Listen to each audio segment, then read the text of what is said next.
Tervist ja tere kuulama järjekordset saadet sarjast investeerimisideede universum, mille toob kuulajateni KPMG. Ja tänases saates räägime Eesti majandusest, millega me tegelikult eelmises saates ka nii-öelda pooleli jäime või lõpetasime. Ja stuudios täna külalistena LHV Panga makroanalüütik ja õppejõud TalTechis Triinu Tapver, tere! Tere, tere! Ja nüüd järgmise ameti jaoks ma pean lugema maha. Raul Nättemäe on Rahandusministeeriumi fiskaalpoliitika osakonna juhataja. Tere! Ja kaassaatejuhid siis Hanno Lindpere KPMGst. Ja tere, minu poolt ka. Ja mina olen Hando Sinisalu. Hanno ja Hando, jah. Just, aga selle saate ajendiks sai võib-olla Hanno Lindpere isiklik trauma, millest ta varsti pikemalt räägib, aga trauma on siis selles, et ta mulle ka, kui me seda saadet üldse aastaid tagasi alustasime, rääkis sellest, et Eesti majandusteadus ja see analüütikud tema arust väga adekvaatselt siiski suuda hinnata seda meie majanduse pilti ja need lahendused, mida on välja pakutud ka ei tundu olevat nagu piisavad, tahad sa sellest pikemalt rääkida? No jah, et võib-olla see ei ole nii palju ikkagi inimeste teema, vaid see on üldise majandus võib-olla metodoloogia teema, aga tõsi on see, et ma räägin siis selle saate sünniloo ära.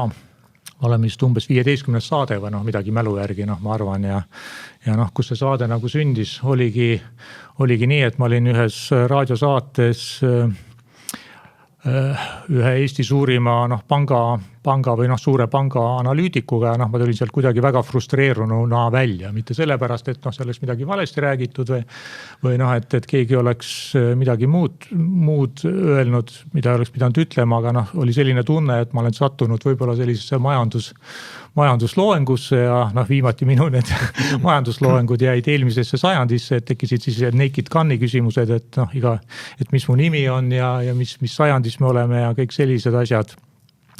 Ja sealt siis saigi see mõte, et võib-olla teeks midagi praktilist.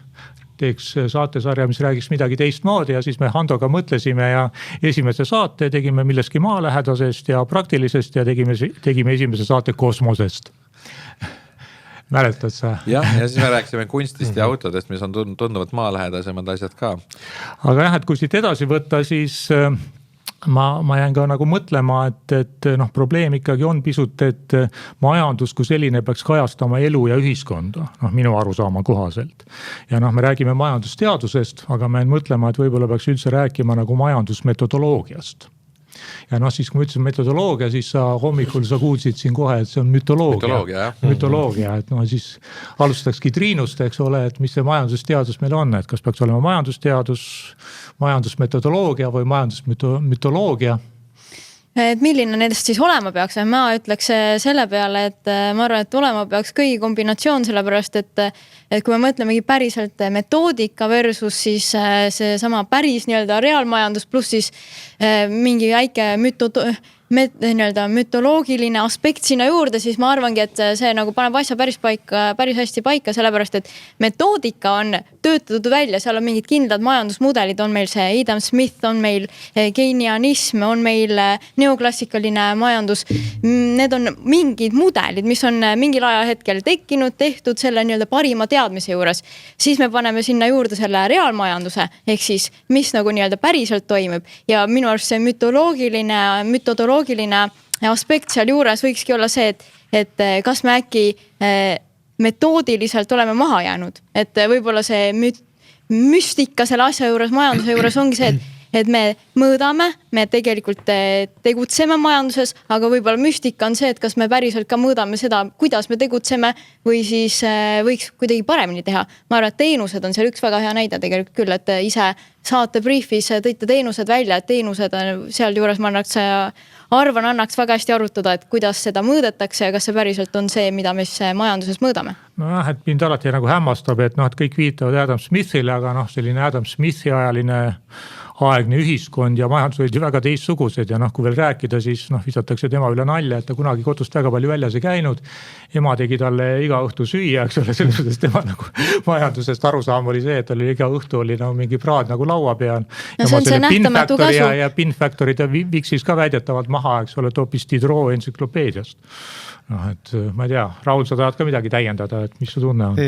Noh, täiendada selles mõttes, ma ütleks niimoodi, et noh, elu ja ühiskonda ta võib-olla peegeldab mingisugust aspekti elust ja ühiskonnast, et mitte nüüd nagu täielikult, vaid mingit teatud osa ja noh, tegelikult ühiskond muutub, elu muutub, inimesed muutuvad omal ajal ju saadi selle, mida vist praegu saab nimetada mütoloogiliseks aspektiks, selle eest saadi ka Nobeli preemia, et oli nagu suur avastus, et käitumislik element on ka majanduses, et ei olegi kõik nagu päris ratsionaalne, sest noh, inimene on ratsionaalne oma mingisuguse maailmavaate piires, et see ei ole selline matemaatiline ratsionaalsus alati, vaid seal võib olla ka täiesti noh, inimese enda jaoks ratsionaalne, aga mõne teise inimese jaoks täiesti ratsionaalne käitumine, mis ju mõjutab ja noh, ütleme, kui kultuur areneb, ühiskond areneb, muutub see siis tarbitava hüve struktuur, et noh, lisaks praele tahaks mingisugust teenust ka saada, et noh, mida jõukam ühiskond, seda rohkem on ju nagu teenuseid,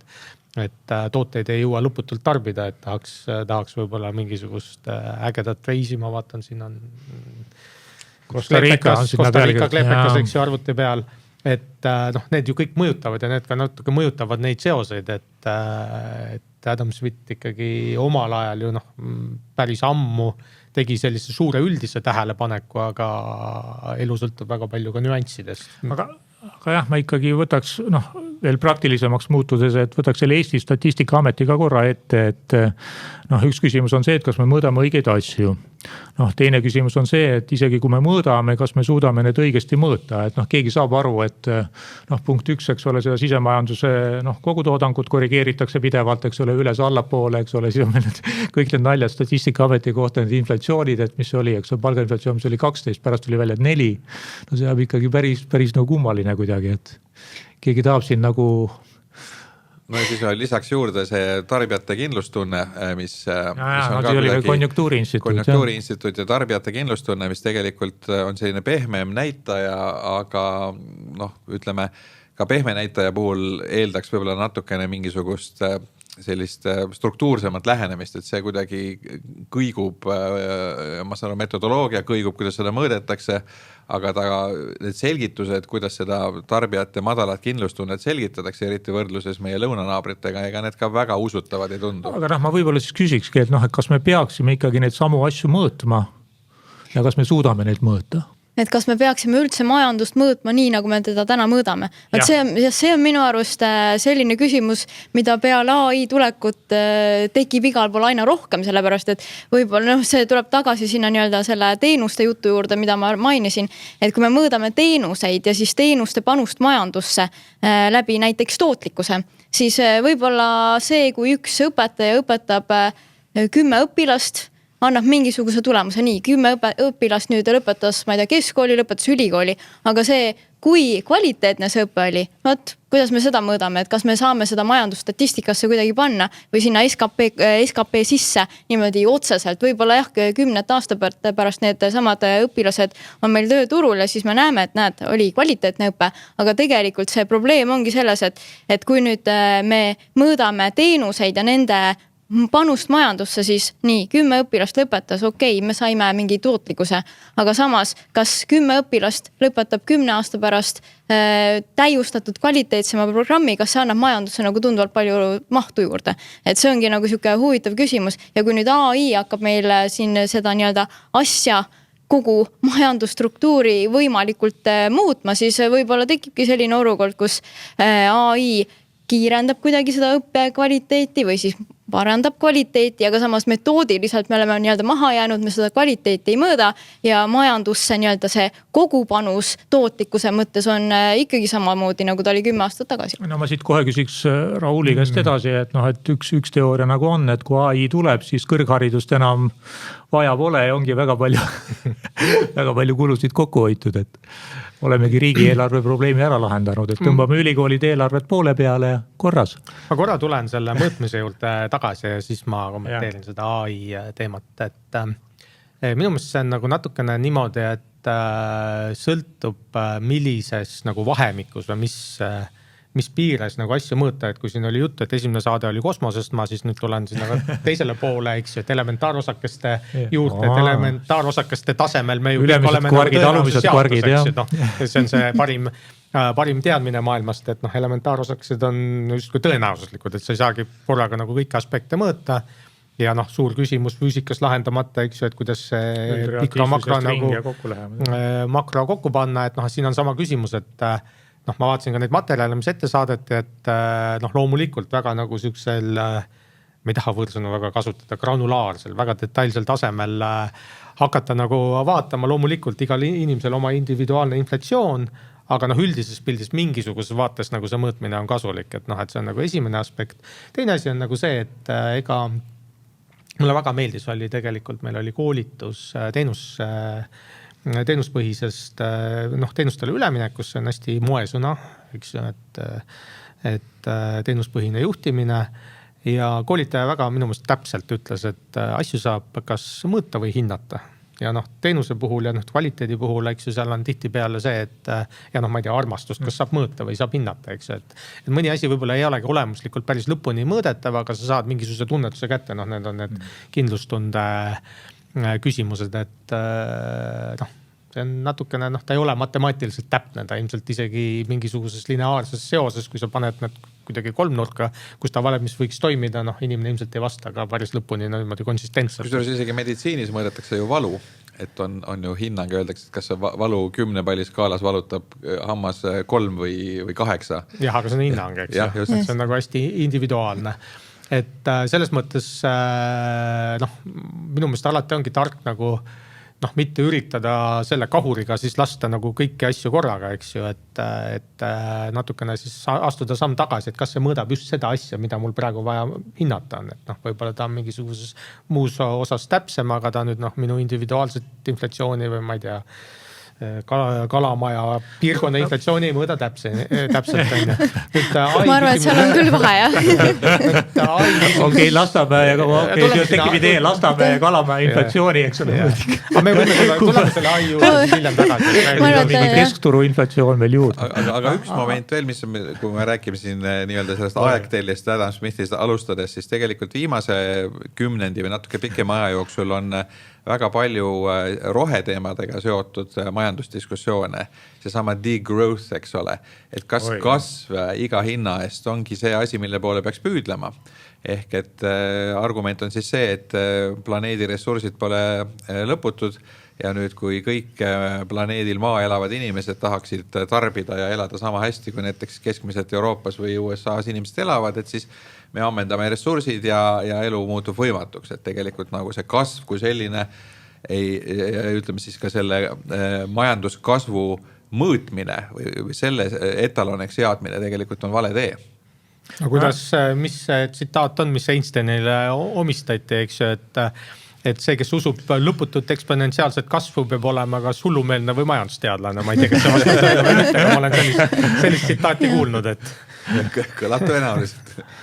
Mis selle kasvuga siis on, et on see asi, mida me tingimata peaksime nagu iga hinnast majanduses nagu eesmärgiks seadma? Mida mina ikkagi propageerin on see, et me peaksime ka majandusteaduses leidma ikkagi uusi ideid või öeldakse, et üldse, et majanduskasvu allikas on uued ideed. No see degrowth, eks ole, see minu jaoks läheb ikkagi sinna kristike mõtlejateni tagasi, eks ole, et ma nüüd ei mäleta, kes oli seal 4. sajandil või midagi ja ilmselt, eks ole, nemad on selle omakorda veel varasemast nagu laenanud, et minu jaoks on nagu väga vana idee ja ma ei viitsiks, eks ole, kui see on nagu väga vana idee, eks ole, tal on oma relevantsus kindlasti, kui me tuleme juurde tagasi, aga ma ei viitsiks väga palju selle peale enda nagu brain power'it kulutada. Majanduskasv tegelikult ju iseenesest ma ei saa öelda, et ta on nagu kontseptsioonina uus, aga ta on suhteliselt uus nähtus. Et ega see on ju viimased, ma ei tea, alates tööstusrevolutsioonist on inimkond näinud seda, et kuidas elu läheb järjest kiirenevalt paremaks. Et paarsada aastat tagasi, ega see lapselaps elas enam vähem samamoodi, samasugune hobukaarik, mingi väike nagu mingi väike nagu kasv oli, aga noh, elu oli tegelikult üsna sarnane nagu vana-vanaisal, vana-vana-vanaisal. Et see kasv on nagu suhteliselt uus nähtus ja noh, ta nagu natukene võib-olla on ka olnud seotud selle demokraatliku ühiskonna korraldusega, kus sa siis nagu demokraatia heaks pead nagu kuidagi ühiskonna rahulolu tagama läbi selle, et elu läheb inimestel kogu aeg paremaks, aga no inimkonna ajaloos see on ikkagi suhteliselt, noh, ütleme siuke tajutav nagu kasv, see on ikka suhteliselt uus nähtus. Huvitav, et noh, see on sõna Triinule ka, aga noh, kui teed statistiliselt vaadata, siis tõesti öeldi, et noh, et see on see enne 1870, ta oli vist alla, noh, jäi protsendi, eks ole, see kasv 0,3, noh, erinevad ja siis sealt ta läks, eks, ja kui USA-t vaadata, siis alates, noh, USA statistika on kõige parem, eks ole, USA viimased 140 aastat, see keskmine majandus kasvab ainult 2% aastas. Et noh, tegelikult ei ole väga kõrge, aga see 2% aastas astmes 140 annab meile faktori 16. No, see tähendab, et väike kasv, noh, tegelikult akumuleerub väga suurteks kvalitatiivseteks, noh, läbimurreteks. Ja no need noh, kasvu teemal võib ka niipidi sellele läheneda, et kas see noh, kasv on, oletame, aga kas see jõuab ka igale poole nii-öelda ühiskonda laiemalt. Et no me siin juba naljatsime, et ala Kalamaja inflatsioon versus Lasnamäe inflatsioon, et noh, kelle tarbijakorvis on, et palju keegi toidule oma eelarves kulutab, aga põhimõtteliselt võib siin samamoodi USA näitel tuua välja selle, et enne siis seda nii-öelda 79. aastat oli nii-öelda tootlikkus, ehk siis palju siis iga töötund, mis inimene töötab, toob nii-öelda ühiskonda majandusse raha sisse versus see, palju siis inimene selle sama tunni eest palka saab. Need liikusid nii-öelda käsi käes, läksid sealt nii-öelda mäest üles kogu aeg. Enamasti selline üle 2% veidikene, 2,1, 2,5% aastas keskmiselt. Peale seda siis tekkis selline nii-öelda osaliselt ja seotud selle tehnoloogiaga selline nihe, et meil tootlikkus läks niimoodi aina kõrgemale Mäkke, et noh, ma ei saa öelda, et Lasnamäkke läks, aga no põhimõtteliselt tuli siia Kalamaja poole, aga võt palgad jäid sinna Lasnamäele selles mõttes, et palgakasv oli 0,6%, tootlikkus 1,4%, ehk siis nii-öelda aastas keskmiselt tähendabki seda, et järelikult mingi hulk elanikkonnast või siis ettevõtted said selle nii-öelda kasvu endale, panid enda tasku ja põhimõtteliselt need ülejäänud 80% töötajatest, nemad siis said selle väiksema palga, ehk siis kasv oli, aga see ei jaotu nagu võrdselt.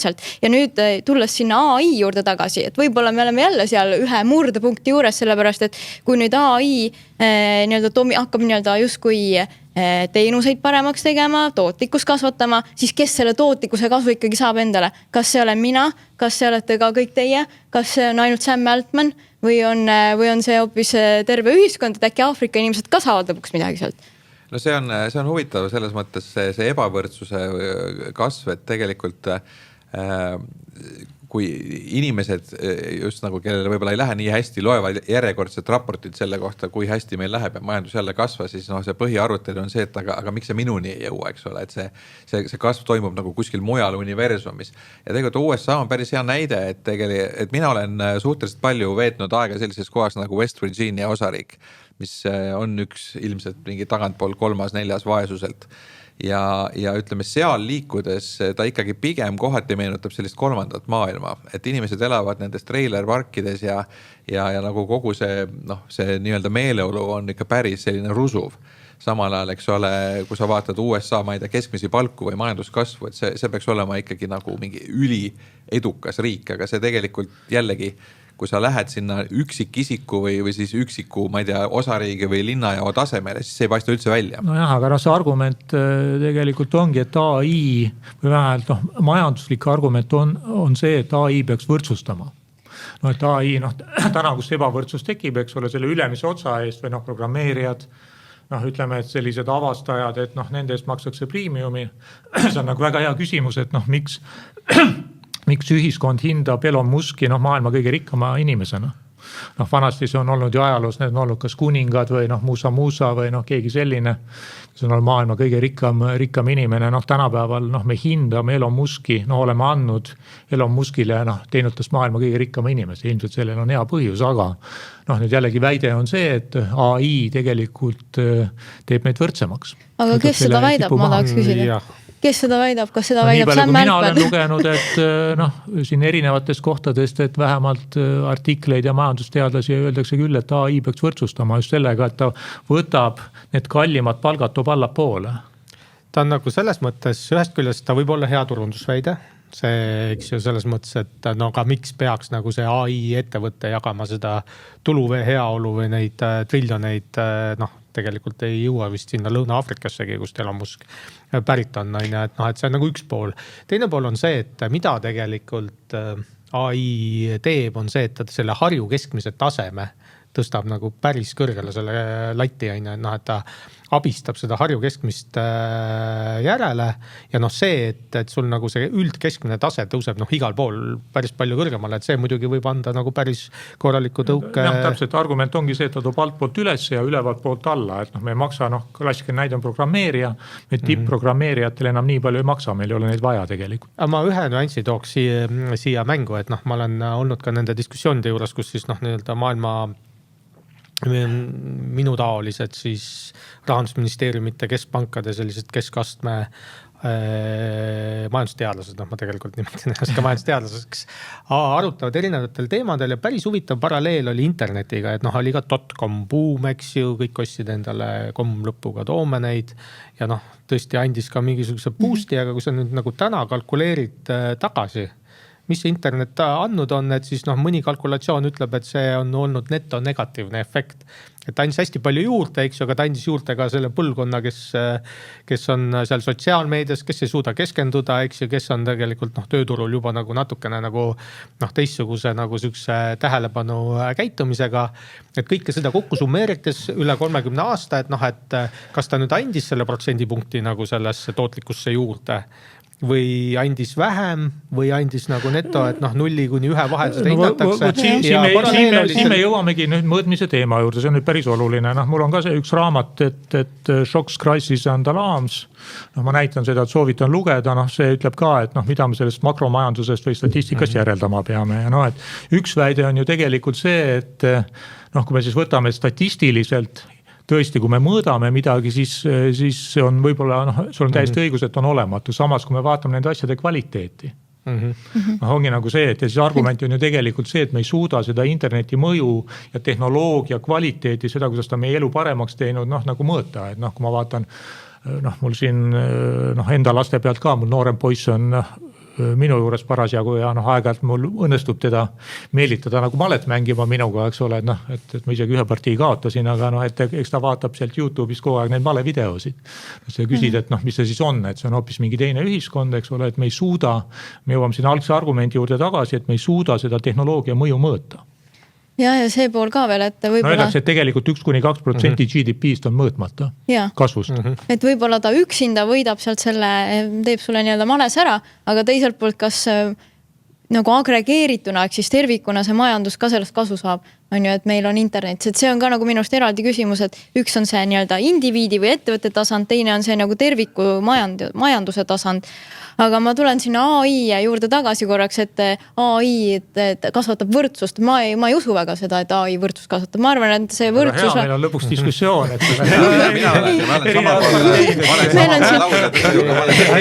Kus sa oled selle keskel, saad mõlema osapoole käest. Okei, sa oled siis jälle... Sest et tegelikult ju, kui me mõtleme, et AI võrdsust, kuidas siis selles mõttes, et kui AI teenused muudavad...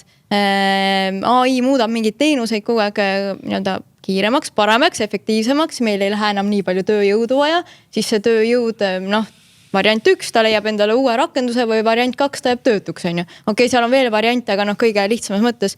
Ja põhimõtteliselt, kuhu see raha siis läheb, on see, et AI ettevõte ju saab selle nii-öelda tulususe endale või kuidas? Minul on seal kogu aeg olnud üks mõte, et kui nüüd nagu robotid hakkavad kõike seda plastmassi tootma, eks ju, mida nagu inimesed tarbivad, ega seal robotil seda plastmassi väga vaja ei ole ja kõik inimesed jäävad töötuks, siis tegelikult kaob ära nõudlus selle plastmassi järele, et ma arvan, et mingil hetkel see Adam Smith nagu ütleme, et toob selle tasakaalustava elemendi ebavõrdsuse kasvu, mina pigem usun, miks ka riikide vahelist, eks ju.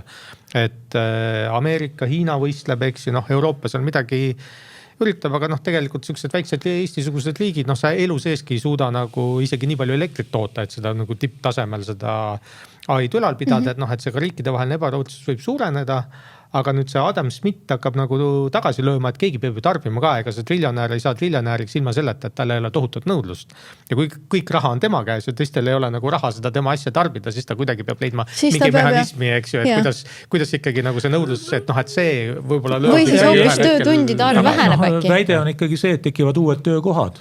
Ütleme, kas joogaõpetaja või personaaltreener või millest me siin eelmine sajand, meil tekib efektiivsus, eks ole, meil tekib vaba raha, mis omakorda, eks ole, tekitab täiesti uued sellised kas meelelahutuses või erinevates teenustes uued töökohad. No kui tuua see kuulus Fordi konveeri näide, eks ole, et siis see konveer ka põhimõtteliselt ju ühest küljest vähendas käsitöövajadust, teisest küljest suurendas toodangut.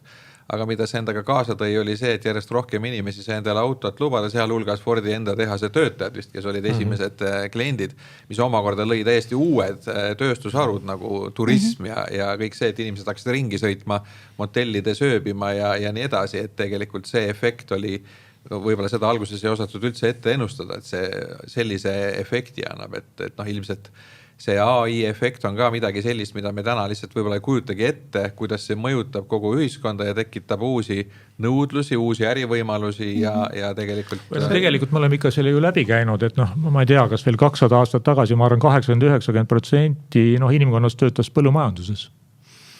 Täna on ta, ma ei tea, alla 10. 2-3. Jah, hetkel on ju ka see, et seda füüsilist tööd AI ei ole väga üle võtnud, et ma ka just maakodust tulles, eks ju, mul on need torutangid olemas, millega neid torusid. Tegelikult mul oli hästi väike töö vaja teha, mul oli maüss ja mõtlesin, et okei, müün maha, aga jäid müümata, nüüd ma vahepeal mõtlesin, et okei, et see on siis see tuleviku kindlustus. Aga mind muidugi teadlased kurvastasid sellega, et miks füüsilist maailma ei ole AI üle võtnud või võtmas, on see, et hästi palju seda füüsilist maailma, ka need kaamerad siin meie ümber, need mikrofonid, nad on disainitud inimese keha järgi, et on inimene, tal on 2 kätt, 5-10 sõrme, eks ju. Ja kui sa hakkad kokku lugema, mitu liigendit sul nagu siin selles süsteemis on, siis lihtsalt sa saad nagu neid mootoreid, mis sa pead nagu robotisse, kes siis selle inimmaailmaga toimetab nagu hästi palju nagu panema.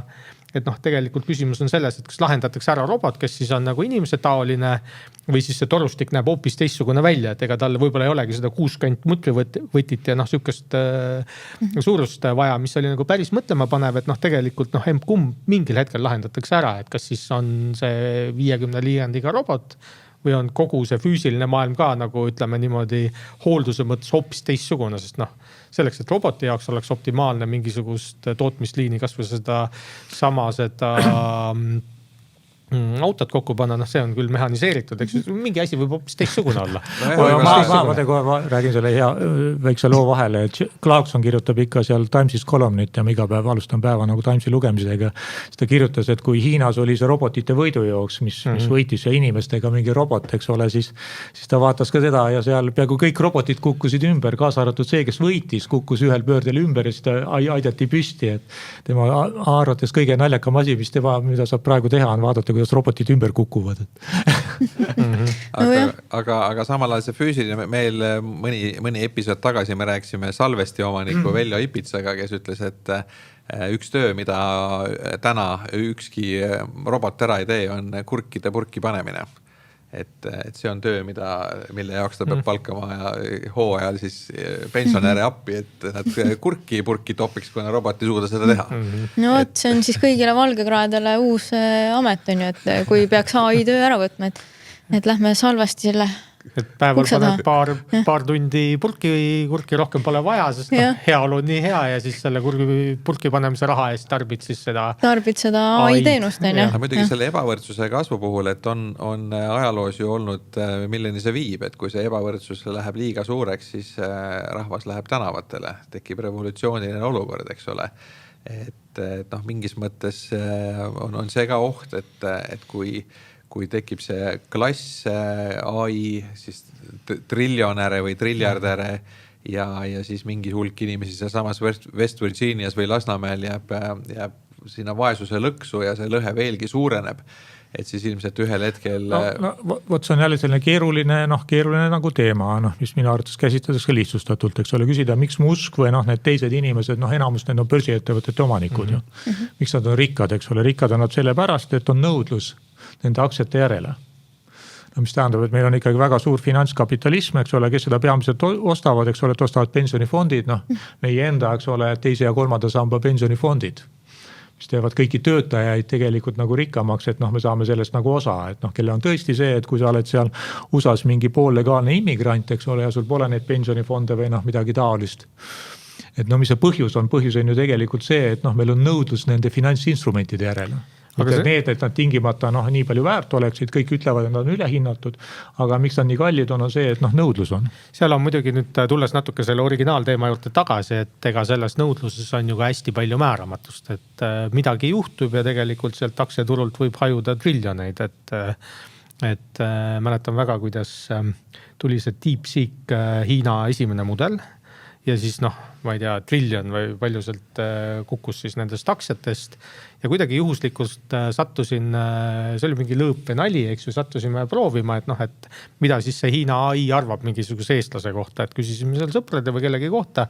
Noh, põhimõtteliselt kõik olid Terminaatori kuulsad lauljad.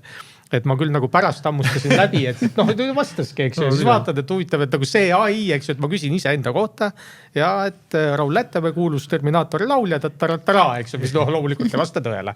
Paned järgmise nime, noh, vastab samamoodi, eks ju, et ma küll ja siis mõtled, et okei, et noh, et see nüüd kahandas neid triljoneid seal nagu triljonid varisesid turult, eks ju, sellise kvaliteedi peal, no mis näitab seda mõõtmise määramatust ka tegelikult nende aktsiate puhul, et sa pead nagu kuidagi hoidma seda asja üleval, aga ega siis ma ei ole noh, selles mõttes üldse mingisugune suur börsi järgi, aga noh, ma saan aru, et see triljonääriks olemine oli ka nagu hetkeks, et sealt on ju ka ikkagi nagu varisenud seda raha tagasi, mis näitab ka seda, et noh, et ega seega, kes seda nagu aktsiat nõudleb, ega tal ei ole ka nagu päris teada nagu sükest kindlustunnet noh, selles osas, et noh, et aga mis see tegelik väärtus on.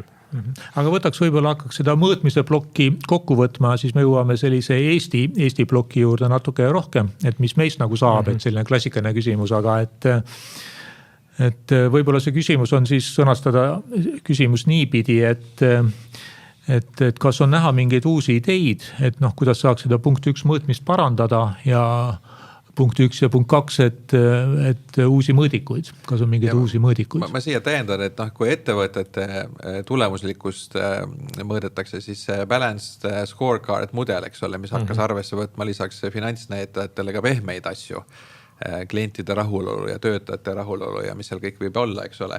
Et kas midagi sarnast oleks mõistlik makromajanduses ka rakendada, et lisaks nendele nii-öelda kõvadele finantsnäitajatele arvestada rohkem või siis neid pehmeid, ma ei tea, seda sama õnneindeksit. Kristlikke väärtusi, eks. Õnneindeksit, jah.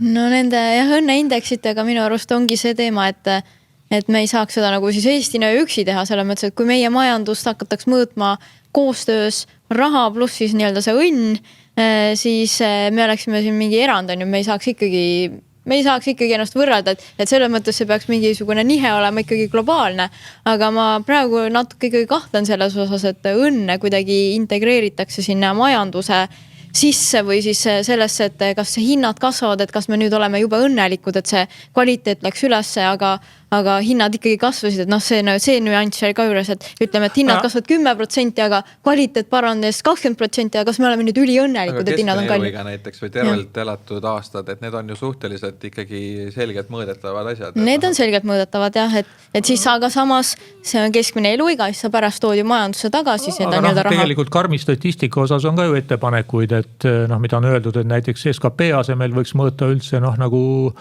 börsihinna muutust, et noh, võib-olla see on adekvaatsem. No Eestis, kui palju neid ettevõtteid, palju Eesti majanduses börsil on. Siis me hakkaks paari ettevõtet mõõtma.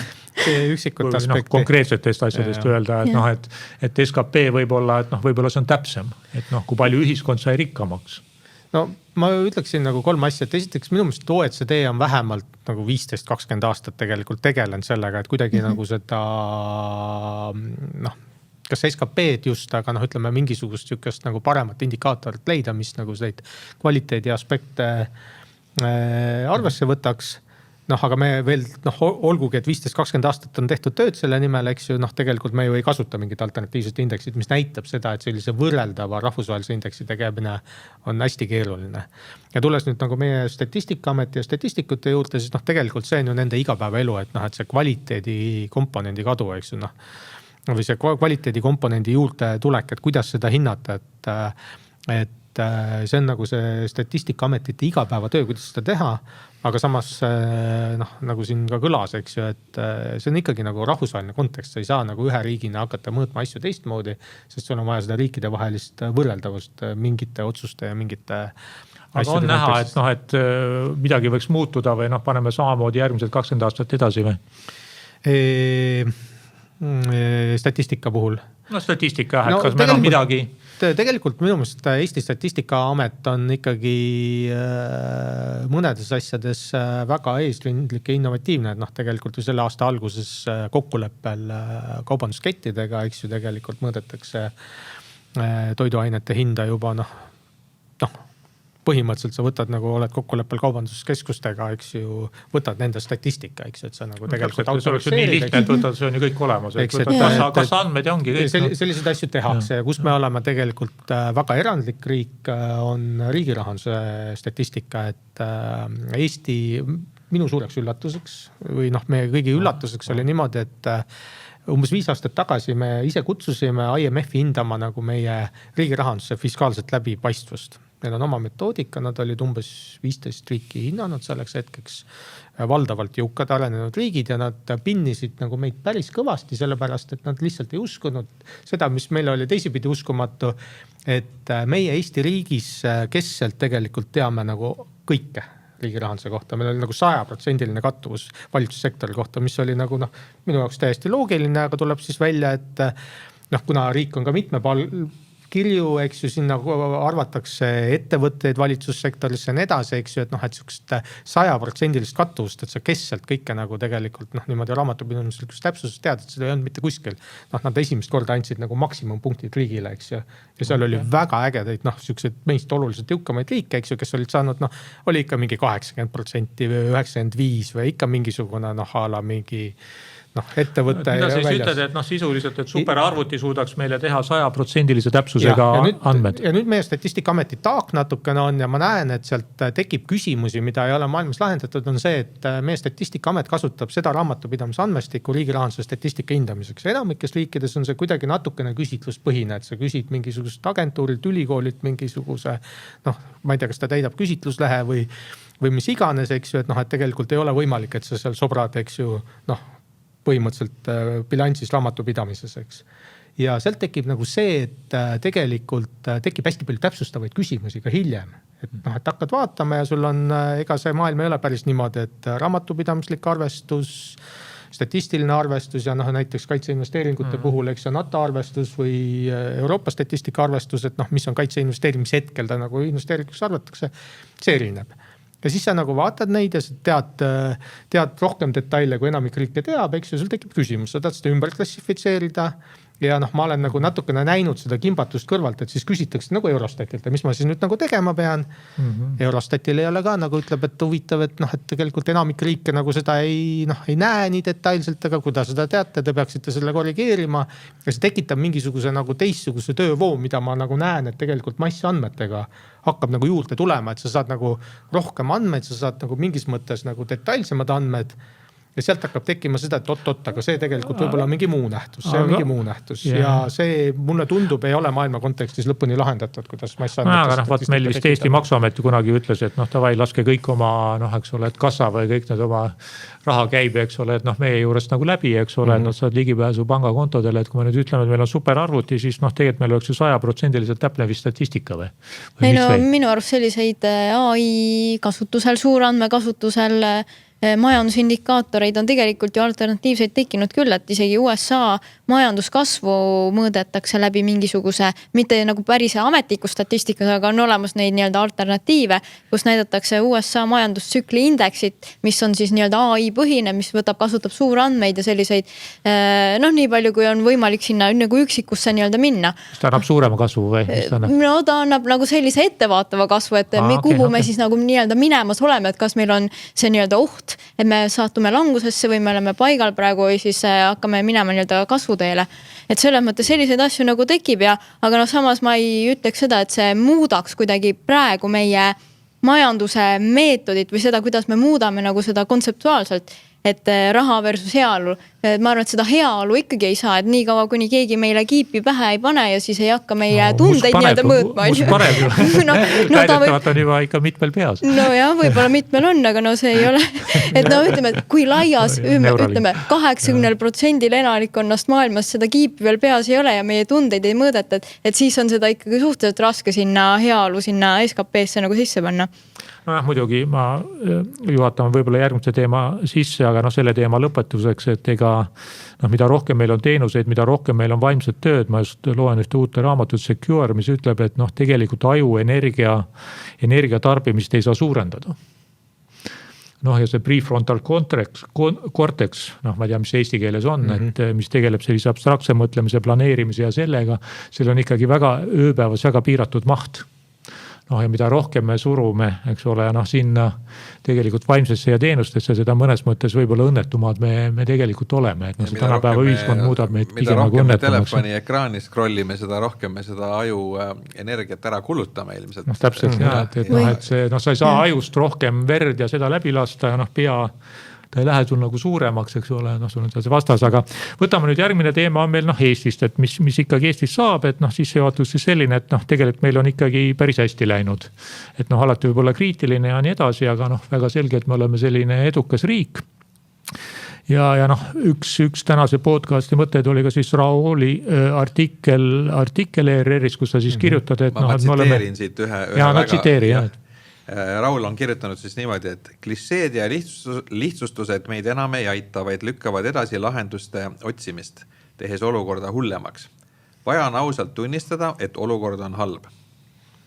Ja miks on olukord halb, et tegelikult, et miks meil riigieelarve defitsiit, ma lihtsalt sõnastan selle ära, kasvab on see, et me oleme kogu raha pannud sisuliselt ära kulutanud. Nojah, siin tuleb konteksti panna, et see oli nüüd öeldud riigi rahanduse kontekstis. Ja ütleme, selle artikli kandev mõte ju tegelikult oli see, et me nagu üllatavalt vähe oleme nagu küsinud ühiskonnana ja ka poliitikutena iseendalt, et aga meie võlakoormus ju riigina, mis tuleb tagasi maksta kuidagi maksumaksjate poolt, eks ju. Et see on nagu päris palju kasvanud, et aga mis me vastu saime? Et tegelikult ju, ma ei tea, eraelus sa võtad laenu, eluasemeks, leasing, mis iganes. Üldreeglina nagu ettevõtja ja ontlik inimene nagu teab, et mis ta siis nagu vastu sai või miks ta seda tegi, aga meil nagu see natukene jääb nagu õhku.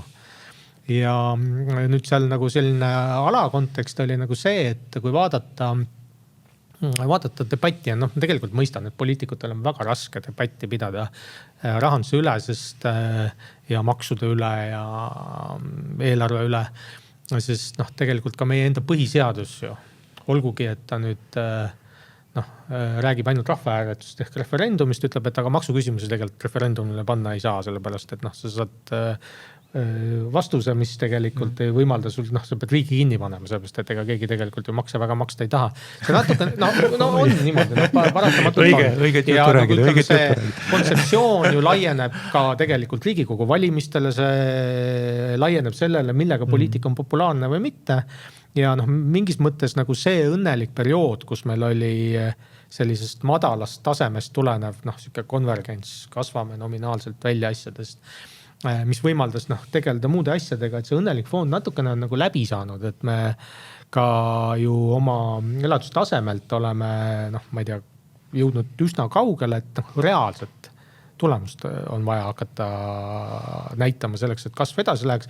Hinnataseme poolest me oleme Euroopa Liidu 100%. See tegelikult läbi hinnatõusu enam nagu väga kasvada ei saa, reaalselt pead kasvama.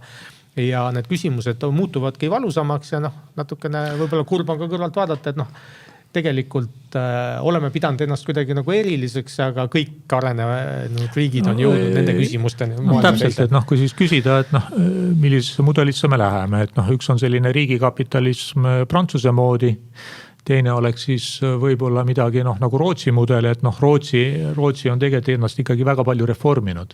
Meil on ettekujutus Rootsis kui mingist sotsialistlikust riigist, aga igaüks, kes on kokku puutunud Rootsi kapitalistiga, et see on ikkagi väga karm kogemus, et Rootsi oli sugugi nii, kuidas öelda, et heaolu ühiskond, kui me siin arvame. Ja mis on mure on see, et kui me läheme mööda sellist ette antud nagu rada ja mingeid poliitilisi valikuid ei tee, siis noh, meie elujärg, eks ole, tegelikult pigem kahaneb kui kasvab. Nojah, see on nagu võrreldes teistega, sellepärast, et kui me mõtleme selle sama teema peale, mida Raul just rääkis, oli, et meil ei saa enam sellest nii-öelda nominaalkasvu nii väga tulla, sellepärast, et meie hinnatase on juba nagu nii-öelda käes, aga teiselt poolt me mõtleme veel selle peale, et vananev rahvastik on ka veel meil ju olemas. Või noh, kõikidel muidugi enamasti kõikidel arenenud riikidel on nii-öelda vananev rahvastik, mis tähendab meie jaoks ka seda, et kasvu ei saa tulla ka sealt, et meil nüüd tööjõud oleks tööturule tulemas. Et järelikult see tähendab seda, et see üks töötund, mida me siin teeme, peaks minema väärtuslikumaks ja noh, jälle see mõõtmise teema, et kas me saame seda kvaliteeti kuidagi mõõta või siis peame ikkagi seda nii-öelda panema mingitesse ühikutesse, et võib-olla see kvaliteet lähebki paremaks, aga me ei mõõda seda ja siis meie majanduskasv on selle võrra nii-öelda väiksem. Küsimus on ikkagi see, et noh, mida me riigina või noh, millised otsused me teeme, noh näiteks täna hommikul oli ka Timesis jälle artikkel, et kuidas on siis hooldeteenuseid lahendatud eri riikides. Noh, Saksamaal näiteks öeldakse, et sul on teatud piir, eks ole, riik maksab sealt edasi, noh, eks on laste ülesanne. Noh, Austraalias maksab kõik riik kinni ja mis Jaapan on teinud, on väga üllatav. Noh, mina ka ei teadnud, juba 20 aastat tagasi ta on teinud eraldi maksu hooldeteenuste vananeva ühiskonna finantseerimiseks. Noh, eraldi maks on ringfenced, eks ole, see on pandud eraldi potti ja öeldud, et igaüks maksab oma palgast kinni, millest siis finantseeritakse seda, et kui sa pead aega seal hooldekodus või noh, sinu vana aja toetusvajadust.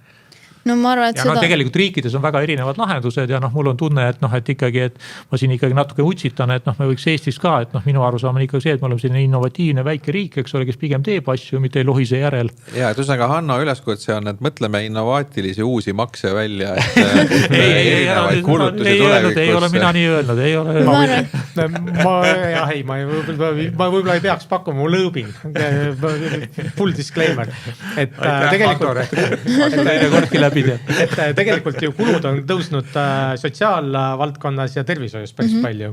Ja ainukene maks, mida ei ole nüüd viimase 5 aasta jooksul muudetud ega modifitseeritud, on see sama sotsiaalmaks, mis need 2 teenust peavad ära katma, eks, et see on tegelikult lihtfinantseeritud. See on sinu artiklist.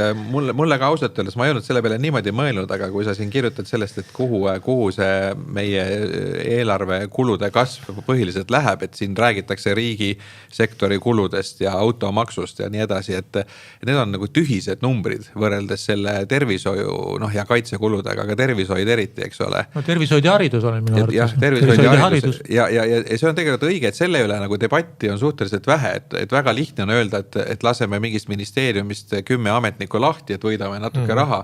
Aga see on nagu nii-öelda tilk meres võrreldes nende sotsiaalkuludega. Aga selle üle ei ole debatti, kuidas neid siis, ma ei tea, kas siis paremini efektiivsemalt kuidagi moodi seda kulu jälgida või siis kust saada katteallikaid, kui selle valdkonna kulude kasv on, vist on paratamatu, eks ole. Noh, tervishoius ka, et ma puutun ka erinevate tööde raames seal kokku ja noh, minu arvates on seal ikkagi väga ühtemoodi mõtlemine.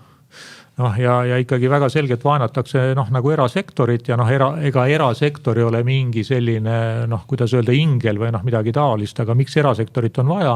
Mind on õpetatud, et erasektorit peaks olema vähemalt 15% tervishoiust, et siis sa saad innovatsiooni, et kuidas sa kulusid alla tood. Et PERH ja Tartu Ülikooli kliinikum teevad midagi odavamalt. Mis on nende motivatsioon? Siin on muidu, see on nüüd jällegi nagu natukene statistiline küsimus, aga tegelikult kui teha sellist võrreldavat statistikat, Euroopa Liit kõige lihtsam, eks Eurostat, kõik on tehtud võrreldavaks, siis seal on nagu päris huvitavaid nüansse, mille peale nagu ei tule, et näiteks see tööandja sotsiaalmaks, eks ju, mida omistatakse tööandjale, see kõik tõstetakse tegelikult tõstetakse nagu nii-öelda SKP-d luues statistiliselt tõstetakse inimesele ja siis see läheb justkui nagu selle sotsiaalmaksu kontributsiooniks. Need on, ütleme, mingid asjad ühtlustatakse ära, et oleks võrreldav. Ja mitte see ei ole point, mis ma tahtsin öelda.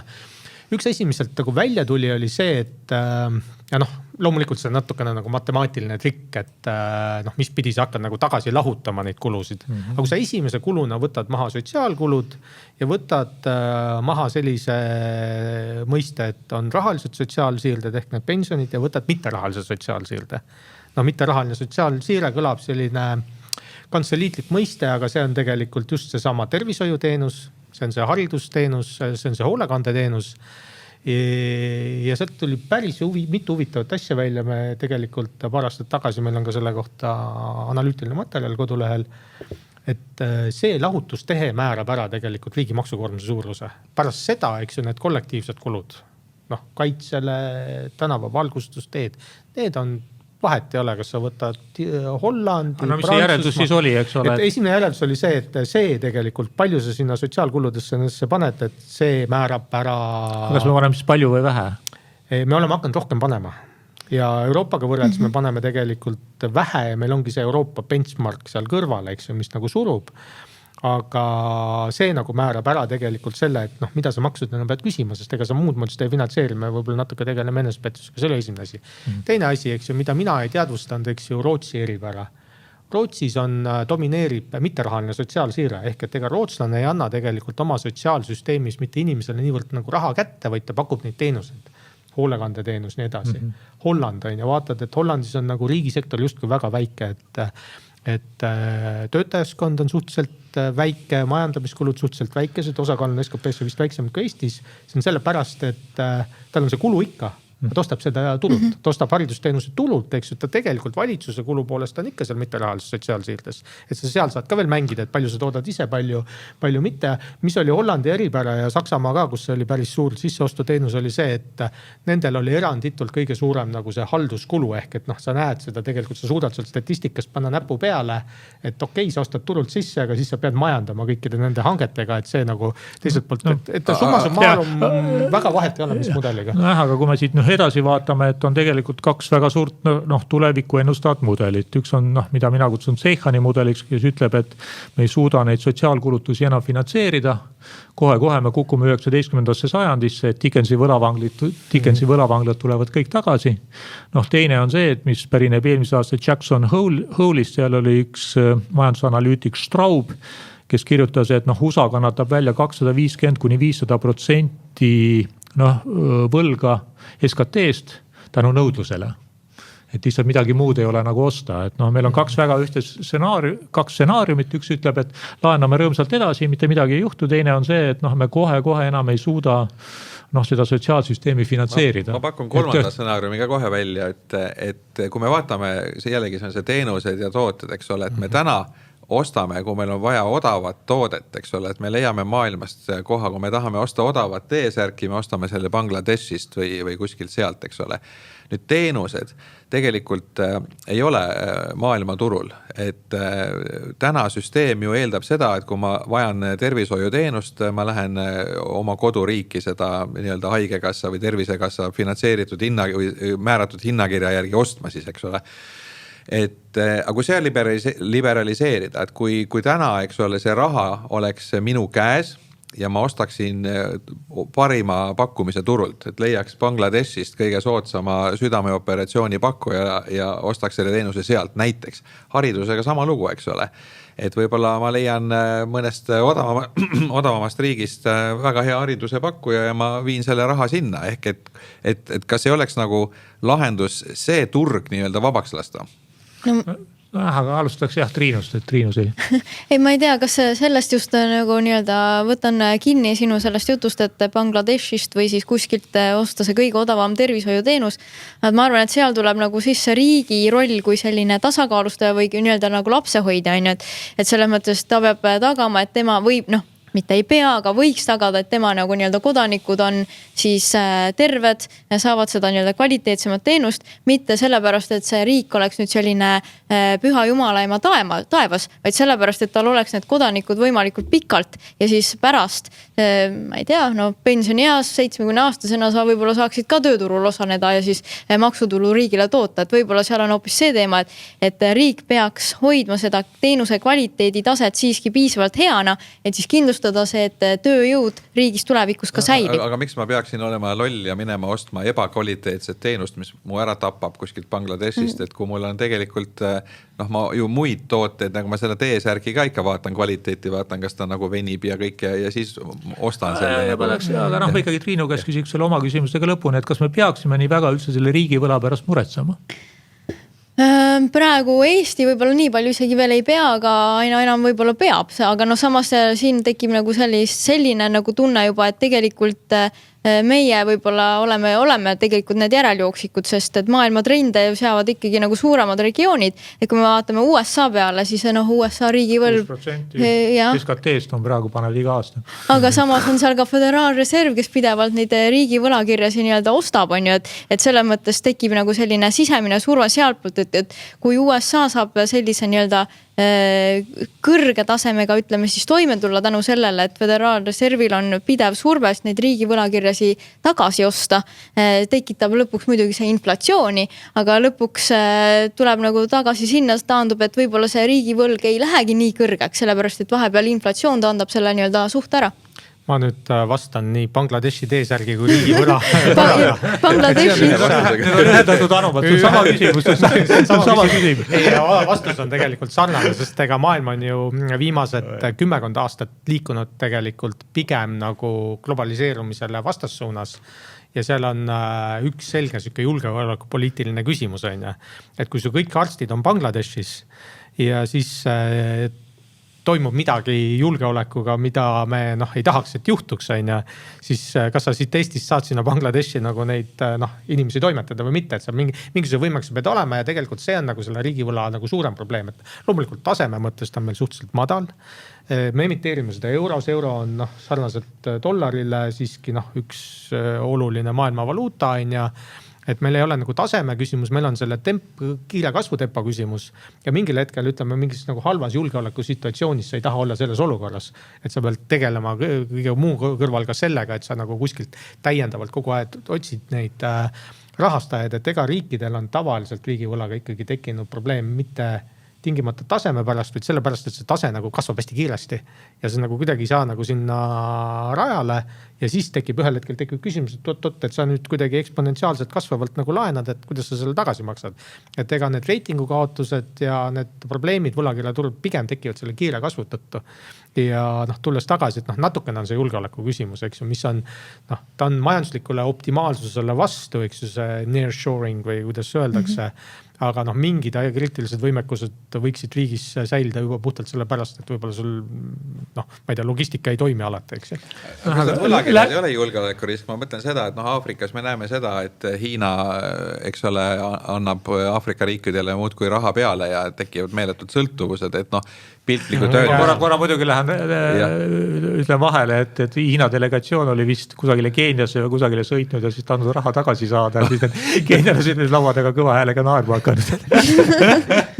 Ja ma mõtlen seda, et kui nüüd Eesti ma ei tea, laenaks raha näiteks, ma ei tea, Venemaalt, oletame, et Venemaa oleks täna nagu natuke normaalsem riik ja prooviks oma mõju selle läbi suurendada siis regioonis või Hiinast, eks ole. Et ühel hetkel see ju on väga suur julgeolekurisk ka.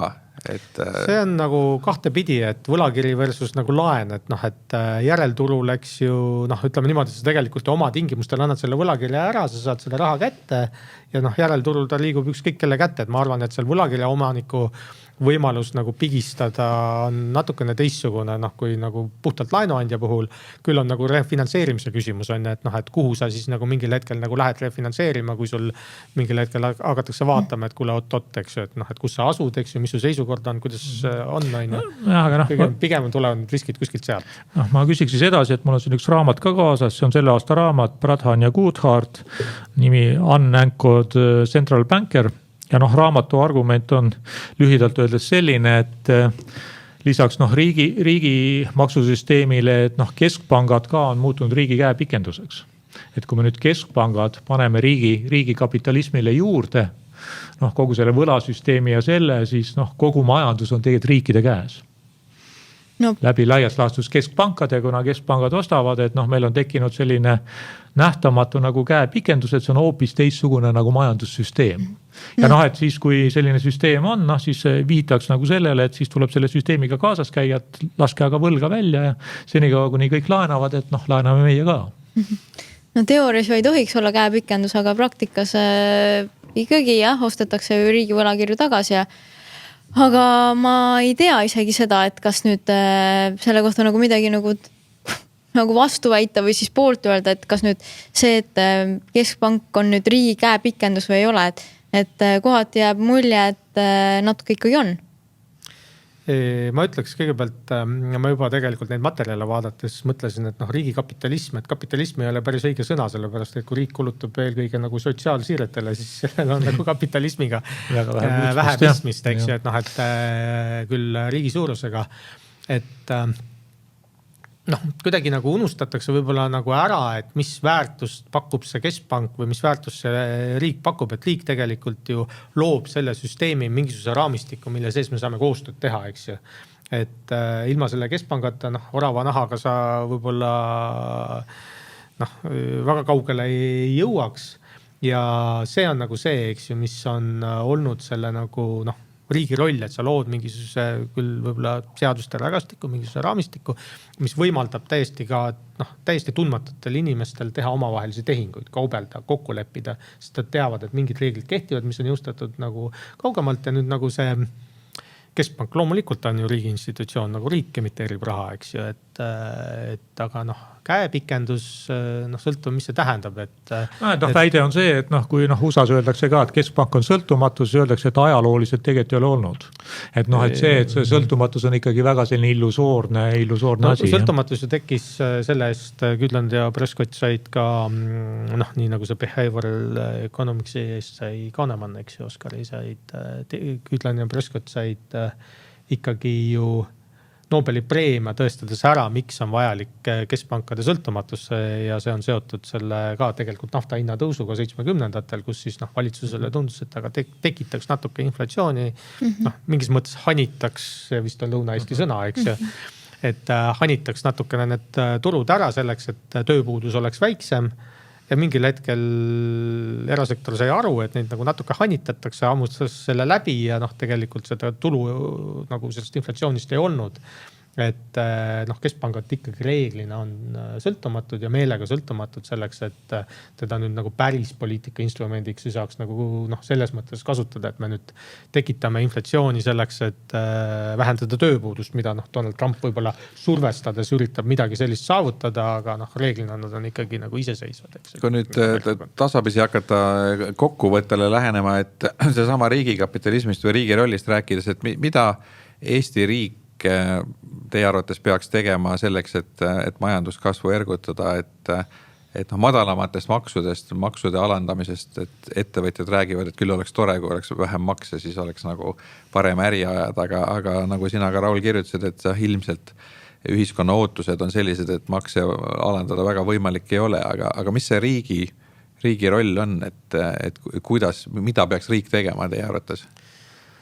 Ma hakkaks, nüüd tõmbame otsa kokku, ma vastaks nagu kuidagi nagu kaugemalt hakkaks peale, et tegelikult võiks nagu vastu küsida seda, et aga mis riik tegemata on jätnud, et erasektor ei õitse ja õlmitse, sellepärast, et kui Eesti armastab hästi, nagu me tuleme sealt idablokist, meil oli hästi oluline mingi väike siuke alaväärsus, et tegelikult me kunagi olime soomlastega võrdsed, nüüd kuidagi kogu aeg tahame võrdleda, me oleme õudselt fännanud seda, et me oleme kuskil edetabeli seespool. Ja tegelikult enamik nüüd vahepeal see doing business lõppes ära, eks ju tuli, mulle ei tule selle sõna meelde, tuli uus raport tasemel, et tegelikult riik nendes institutsionaalsetes asjades, mida riik peaks tegema, et ta loob õigussüsteemi, õigusraamistiku, mis kestab. Ta loob usalduse, ta loob pankrotiõiguse, eks ju.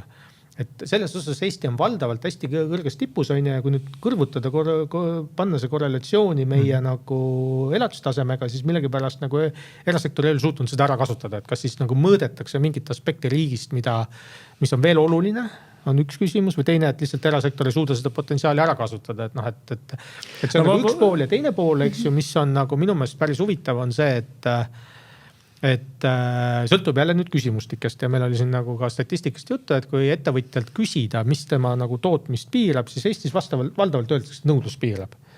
Aga nüüd, kui hakata detailides küsima, siis detailides nagu tundub, et ettevõtja nuriseb nagu selle pakkumispoole üle, et mul on siin bürokraatia, mul on siin mingisugune asi, mul on siin mingi tõkke, aga see on pakkumispoolne küsimus, kas see kumb siis on nagu tõkke, nõudlus või pakkumine, et see nagu minu meelest on natukene ebaselge, aga loomulikult riik peab pakkuma keskkonna, mis võimaldab teha äri, pikaajalist äri.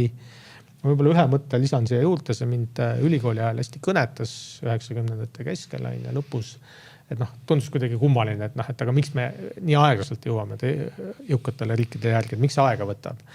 ja minu jaoks väga mõtlema panev oli see, et see tegelikult sõltub usalduse pikkusest majanduses. Ehk et kui pika lepingu sa usaldad teha ja 90ndate keskel, eks ju, nimetati kauboikapitalismiks, lepingud on hästi lühiajalised, eks ju, et sa pead 3 aastaga selle kasumi, 2 aastaga, sa ei tea, mis juhtub, eks ju, sa pead selle välja võtma, sest muidu võib-olla ei tasu ära. Ja et arenenud ühiskonna, võtame mingi Šveits või Norra, et sa usaldad, sa saad teha 25-aastaseid, 50-aastaseid lepinguid, sa tead seda keskkonda ja see loob selle täiendava lisandväärtuse ja see on nüüd see, eks ju, mida tegelikult riik peaks looma, et mitte ainult selle õiguskeskkonna, vaid ka selle, et see püsib pikaajaliselt. Et ma arvan, et see osa kriitikast, mis ütleb, et see muutub liiga palju, eks ju, mis teeb jälle selle äri maksurahu on see. Mis iganes, aga et sa tegelikult saaksid teha 25 aastast, 30 aastast pika perspektiiviga äri, mitte ainult lühiajalist, sest see on see, mis eristab seda arengumaad arenenud maast, eks. Arengumaast sa pead selle cashi võtma 2 igati nõus, enne kui anname sõna Triinule, ma natukene kaitseks erasektorit ikka ka, et jah, et kui vaadata võib-olla mingeid makromajanduslikke näitajaid, siis tundub, et see erasektor ei ole nii tugeva, aga vaadata jõukust näiteks, erinevad indikaatorid. Eesti majandus on ju pea sama suur kui Läti majandus. Eks ütleme, et kui on mingi Baltikumi võlakirja emissioon, siis Eesti investorid märgivad sellest poole. Et ma arvan, et kui vaadata jõukust, see ongi üks argument, me jõudnud sinnani täna jõuda, et kui vaadata jõukust ja üldist rikkust, siis ma arvan, see on meil tegelikult natukene parem, kui see on ka ametlikust statistikast kajastub. Oleks küll minu arvamus, et meil on ikkagi päris edukaid ettevõtteid ja jõukust on natukene võib-olla rohkem kui ka siin Tallinnas ringi käies, eks ole. Millega sa seda, kas see on see indikaator, et sa vaatad kaubanduskeskuse parklaid või kui ilusaid lilleaedu majad või kuidas seda jõukust selles mõttes siin on väga palju, mina usaldan ikkagi päris palju ka oma silmi, siin COVID ajal ei saanud kusagil käia, siis ma sõitsin kõik need Eesti väikelinnad läbi, mul on alati kevad ja ma rääksin Viljandist, Türi, eks ole, Kilingi-Nõmme, kõik käisin läbi, kui sa käid Türil ringi ja käid, kus inimesed elavad. Need näiteks majad ja aiad on üli hästi korras, eks ole, et enamuses Eesti kohtades. Kui sa vaatad silmaga, vaatad seda jõukust, eks ole, kus inimesed midagi teevad, elavad, eks ole, see on. Sa võisid Tallinnas, eks ole, mul oli vahepeal isegi indikaator, et maasturi euro Seenemetsa ruutkilomeetri kohta, eks ole, või siis erinevad indikaatorid, et silmaga ringi vaadates, et sa tajud, et jõukust on päris palju. Aga miks see siis ei kajastu selles statistikas? Kus see, kas on see varimajand? Mina ei ole nii tark. Ei miks ta statistikas ei ole, ma ei tea, selle kohta võib-olla öeldakse varimajandust, maasturitega sõidavad väga paljud ehitustöölised, on ju. Et selles mõttes, aga ega kõik varimajandus ka ei ole. Aga tulles selle kokkuvõtte juurde, siis mida riik peab tegema, siis ma olen üldiselt nõus, mida Raul ütles, et riik peab looma selle keskkonna, kus siis saaks ettevõtted areneda nii-öelda ka ekspordi suunas, sellepärast meil on teatavasti siin piiratud turg. Nii et ma arvan, et eksport on Eesti selline suund, kuhu võiks kasvada. Aga riik minu arust ei tohiks liiga palju ka teha, sellepärast et siis muutub piiravaks. Ja see on teistpidi maksab kätte, et samamoodi kui varem siin rääkisite sellest Euroopa Liidu riikidest, Holland, Saksamaa, Rootsi, et kes on kõik päris palju oma kodanike jaoks teinud, aga näed sa, et majanduskasv Saksamaal on ikkagi päris nulli lähedane, on ju, et selle mõttes ja ikkagi on see suur võlaprobleem seal, et liiga palju ei saa ka teha. Ja kõige lõppu ma lükkaksin sellise imeliku ütluse. Ma ei tea, see ei ole ütlus, aga see on lihtsalt selline uitmõte, et tegelikult ja ärge arvake, et ma seda pooldaksin, et tegelikult kui me mõtleme seda, siis rikkust, sellist singapurlikku rikkust ei ole kunagi arenenud demokraatias. Seal on alati olnud mingisugune selline diktaatorlus, nii et selles mõttes võib-olla seal on meie rikkuse taga hoopis midagi. Et USA ei olegi siis demokraatia. Või jah, selles mõttes, selles mõttes need 20. sajandi edulood nagu Singapur tõesti on ikkagi olnud väga kõva käega riigi roll seal, et seda asja teha, et need raamistused, mida riik on sinna seadnud, on seda innustanud, aga mida ettevõtjad, ütleme, riik saaks luua hea keskkonna, ettevõtjad kaebavad siin nüansside üle liigne bürokraatia ja maksurahu ja nii edasi. aga mida nüüd ettevõtjad, sest teisipidi jällegi võib visata palli tagasi siis riik, ma ei tea, kes see riik on, aga ütleb, et aga me oleme loonud teile keskkonna, igasuguses edetabelites me oleme kõrgel kohal. Miks siis ettevõtjad rohkem ei pinguta, mis neid takistab, et siin räägitakse palju ambitsiooni vähesusest, et see põlvkond, kes 90-ndatel alustas, on nüüd väsinud, vana, on oma esialgsed eesmärgid täitnud, et nüüd seda uut nagu. No jah, ma tulen oma annan teistele aega mõelda, aga vana tsitaadi juurde, et mina olen üritanud ka omal ajal siin füüsilist kaupa maailmas müüa. Ja see järeldus, kuhu mina jõudsin, et kui sa lähed USAst eksportima, siis iga järgmine turg on väiksem. Kui sa lähed Eestist eksportima, siis iga järgmine turg on suurem. Eks ole see ka, et kui riik aeg-ajalt tuleb ja miks ettevõtjad ei tee, siis tulge ja tehke, eks ole, tulge ja proovige. See on piip raske. No ma tooks seal välja paar asja ka, et esiteks täpselt teised turud on suured, et kui me mõtleme kas või meie toiduainetööstuse peale, et siis väga hea ekspordime Eesti toitu väljapoole, aga kes päriselt need suured mahud seal ära jõuab katta, et näiteks Aasia turg, et nõudlus on juba nii suur ja sa ei saagi oma väikse sellise, ma ei tea, paarisaja ühikulise kaubaga sinna nii-öelda minna, et see lihtsalt liiga väike selle jaoks. Teiselt poolt meil on juba ajalooliselt, ma räägin liiga lähiajaloos, aga me oleme kujunenud Skandinaavia riikidega väga seotud majanduseks ja meie majanduses olevad ärimudelid on väga tihedalt seotud Skandinaavia riikidega. On need siis mingisugused allaharud või sellised ala mingid tootmisüksused, eks me toodame sinna mingit sisendit ja sellepärast meil ei saagi võib-olla olla sellist väga suurt innovatsiooni, et kui näiteks võtame selle sama Ericssoni, meil on ka Ericssoni nii-öelda mingisugune haru, ABB haru on meil, aga sealt võib-olla ei saagi innovatsiooni tekkida, sellepärast et see emakontor seal Skandinaavias ütleb ära, milline see protsess või toode täpselt olema peab. Ja kus siis meie seda innovatsiooni teha saame ühe mere firmaga? Ma ei usu väga, sest et meil on ju väga palju mikroettevõtteid ka. Ma arvan, et see on lihtsalt selline asjade kooslus, mis meil on. Et meil on majandusmudel, on juba selline, need ärimudelid on sellised, mis on seotud Skandinaaviaga, natukene piirab meie suurust seda ja siis paneme need kokku ja siis saamegi sellise olukorda, et miks seda innovatsiooni meil nii palju ei ole kui mõnes suuremas riigis. Anname siis lõppsõna Raulile. Üks asi, mida ma olen oma majandusteadlase karjääri jooksul õppinud, et ülikoolist tuled ja kõik on siuke turumajandus ja nii edasi, on see, et turg toimib seal, kus turg on, eks. Ja Eesti on tegelikult ikkagi selles mõttes on üsna väike ja sa lähed Tallinnast välja ja sul neid asju ei ole sellepärast, et seal on lihtsalt see on liiga väike selleks, et see klassifitseeruks turuks, eks ju, mis on see meie, miks meil on seda eksporti vaja, et me oleme nii väikesed ja kuna minu meelest me ei jõudnud päris ära lõpuni lahendada seda, et SKP või mitte, et ega need jõukuse näitajad on ka tegelikult, neid mõõdetakse statistikas olemas, aga üks asi, mida ma mõnikord seletan, et aga miks me üldse sellest SKP-st räägime nii palju. Ja SKP-d ju mõõdetakse 3 moel, kõige rohkem on selle SKP kasutamise pool, eks ju, kuidas majandusanalüütik analüüsib, aga hästi abstraktselt lihtsustades. Hästi lihtsustades see on majanduses teenitud palkade ja kasumite summa. Eks ju, tegelikult on ta see. Et seal on mingid väiksed nüansid, eks ju, kuidas see amortisatsiooni sealt kasumist, netokasum. Piltlikult on see ja see on tegelikult päris relevantne majandusnäitaja. Palju inimlähedasem ja ma arvan, et selles mõttes ta päris ära ei kao ja kui nüüd mõelda, et meie palkade ja kasumite summa on, ma ei tea, mingisugune kvartal või linnaosa Londonis on ja siis sa saad aru, eks ju, et mingites asjades me oleme lihtsalt liiga väike, et see turg oleks ainult siin. Ja täitsa nõus, et tuled kuskilt, eks ju, ma ei tea, Londoni linnaosast või kust iganes, eks ju, Vene piiri äärest. Ongi paganama raske tegelikult sinna turule murda, ongi paganama raske, see on tõsi. Ja see on tegelikult ju ka riigi roll, eks ju, et välisministeeriumi töö võib tunduda nähtamatu, aga meie pass on tegelikult maailma top 10 seas, eks ju, aga see on ju välisministeeriumi töö. Isegi Lõuna-Aafrikasse saab viisavabalt lõpuks.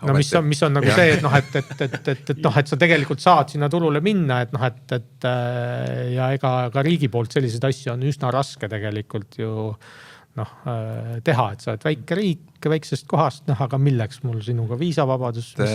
Ma võtan siis pool humoorikalt kokku, et ma noppisin täiesti konteksti väliselt välja siis mõned mõtted, mida siin täna öeldi, et Triinu ütles seda, et tegelikult kui me tahaksime kasvada, siis meil peaks olema diktatuur. Okei, nüüd see ma tein demokraatiat on liiga palju, siis Hanno ütles seda, et me peaks mõtlema välja uusi innovaatilisi makse, et meil on liiga sellised klassikalised me oleme siin äärmuslased, mulle tundub.